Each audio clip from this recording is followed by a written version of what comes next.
Somebody the other day on Blade Forums was asking about how to a pourable epoxy. This is just common epoxy. It's the stuff you can get from True Grit or anywhere else. DevCon is what I'm using today. I'm just trying to get rid of it because I've had it a while.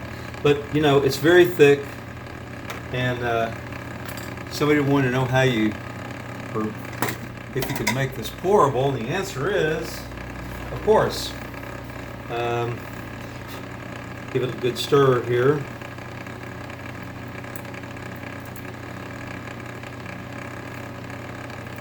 Kind of gets creamy, milky looking, whatever. But of course it's very thick.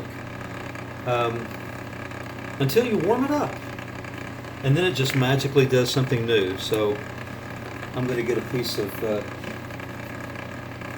I had weighed this with my scale, so now I'm going to fill that and get it out of the way right quick. I'm going to take my heat gun, and I'm just going to warm this up.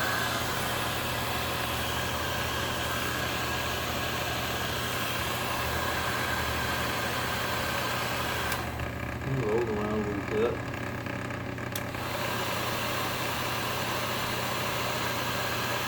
And there comes this magic moment in this damn stuff, for whatever the reason, like right now, when it just becomes magically liquid. It even gets some clarity to it. It's kind of weird. And I've found this is happening with just about any epoxy.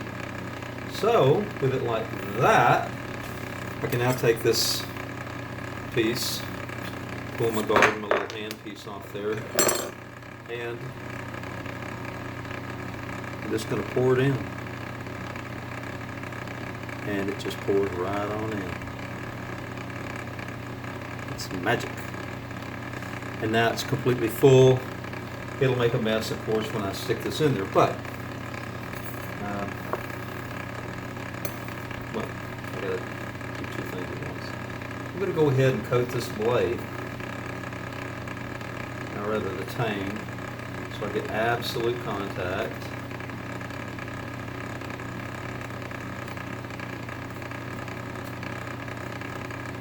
And just this side real quick. Make sure you've got everything covered before you put it in there. That way there's no mistaking that it's going to make a really good bond. Some on the guard here, obviously. And put our G10 on there because that's what I happen to be using. I've never used this stuff much, but I've decided I like it. And then a little bit on the face here, like so. I never made videos, this is weird. Then you just work it in there. You can see it's pushing stuff everywhere. Turn it up. Here it is. Now I'm going to put it in my special fancy, highly sophisticated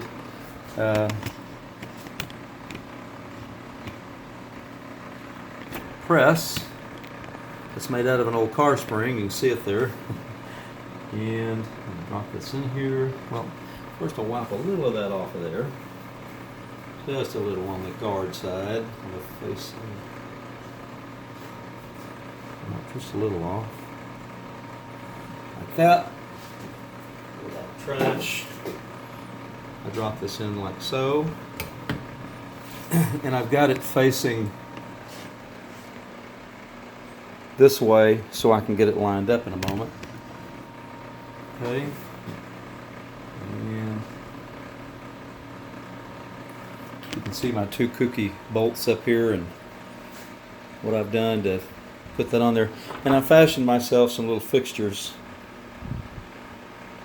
so that I can put that in there like so. Push this on up in there so that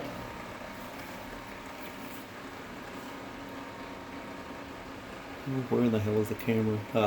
So that it's lined up. You can see that. Okay. And then you just tighten it down enough to make a difference. Really nothing to it.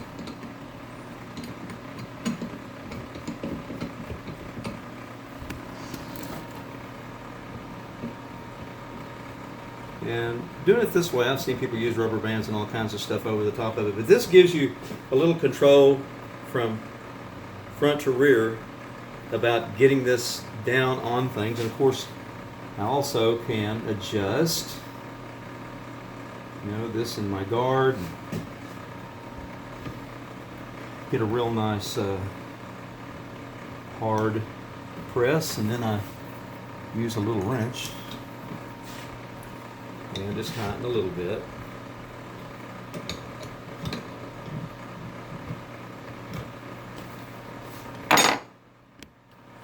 And that's it.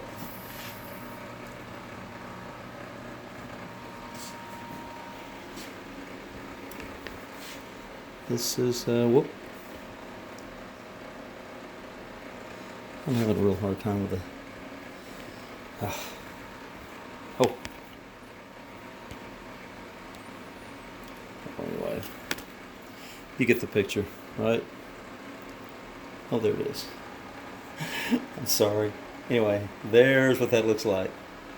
And up underneath this is some little leather. I've put some leather pieces that you can see here to keep the blade protected. You could tape it off or whatever. Anyway, thanks for watching.